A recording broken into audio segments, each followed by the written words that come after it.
दाखालि बावै जोङो नुदों जे नेशनेल इन्वेस्टिगेशन एजेन्सि NIA बे NIA नि स्पेशल कर्टआ रबि बसुमतारी एलाइस रंजा बाजा बिथांखौ लाइफ टाइम माने इमप्रिजनमेन्ट जाबजीबन कारादण्ड फोसावदों आरो आथिखालाव जोङो जिखौ जोंनियाव तथ्य दङ आरो जोङो सेन्ट्रेल माने जेलाव जाय बिथांमोनखौ लोगो हमदों जे गासै 59 NDBS NDB RDR गुबुन गुबुन हानजानि बेयाव NIA आदालतआ बा CBI आदालतआ बिसार खालामबाय थानाय जेलाव दङ दा दाखालि बावै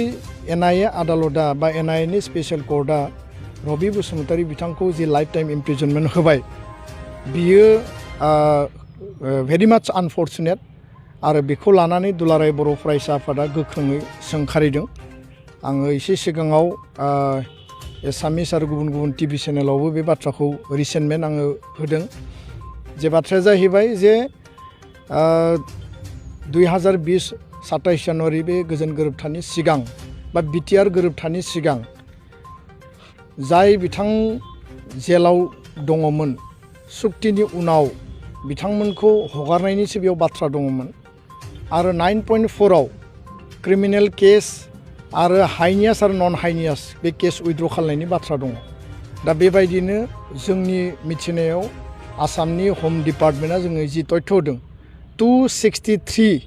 नाम्बार्स अफ केसेसखौ अलरेडि उइथड्र खालामबाय आरो माखासे केसा दिनै उइथड्र जानो गोनां दङ दा बेबायदि मोनसे समाव जेराव जोङो भारत सरकारजों सावरायदों भारत सरकारनि नखर बिफान हम डिपार्टमेन्टखौ जों बुंदों आसामनि गिबि मन्थ्रिजों सावरायनायाव जों बुंदों हाई लेभेल जिखिनि अफिसियेलफोर दं बिथांमोननि सावरायनायाव बुंदों जे सान्ति सुक्तिनि उनाव जाहाथे रावबो बेबायदि CBI आरो NIA नि आदालतआव भार्डिक्ट मोननो गोनां जाया आरो सान्ति सुक्तिनि मुल आधारानो जाबाय जोंनि ओनसोलखौ गोजोन लाबोनाय पिस लाबोनाय सान्ति लाबोनाय आरो नैथि आधारा जाहैबाय जे बे गोजोन गोरोबथानि गेजेरजों BTR एग्रिमेन्टनि गेजेरजों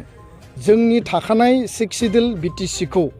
मोर पावार मोर अट'नमि मोर एरिया एक्सटेनसन बेबायदि माखासे एडिशनेल माने बेयाव राइट्स होनानै बेखौ माने बांसिन क्षमता गोनां खालामनाय दा एकर्ड इमप्लिमेन्टेशननि खामानिया सोलिबाय थादों टुडे अर टुमरो बियो जाफुंहैगोन बा जोबहैगोन नाथाय 59 जि जोंनि बारग' NDB हारिनि थाखाय जायफोरा नांबाय आरो दिनै रन्जन दैमारि आरो माखासे जोंनि जि 7 नाम्बार्स बिथांमोनखौ दिनै CBI आ स्पेशल कर्टआ भार्डिक्ट होनानै दोनदों गुवाहाटी हाइकर्टआ भार्डिक्ट होनानै दोनदों आरो बेखाय जोङो सुप्रिम कर्टआव बिनि आपिलखौ खालामनाय जाबाय पिटिशना फाइल जाबाय खेबनै हियारिं थांबाय नेक्स्ट हियारिं दंबावो दा जों खोब पजिटिभलि जोङो जायफोर सिनियर एडभकेट जायफोर माने बिनि सायाव खामानि मावदों जों पजिटिभलि बेखौ लानानै जोङो आवगायबाय थादों नाथाय बेबायदि समावनो जों मालाबाबो सानाखैमोन मालाबाबो लुबैयाखैमोन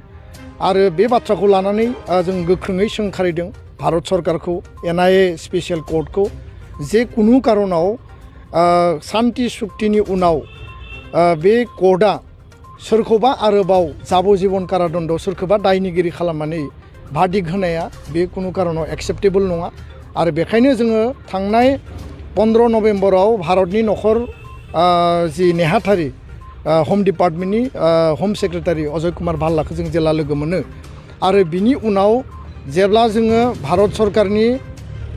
नखर बिफानजों 10 जानुवारियाव सावरायो बे समावनो जों स्पेसियेलि बुंदोंमोन जे जायफोर जेलाव दङ बिथांमोननि जि केस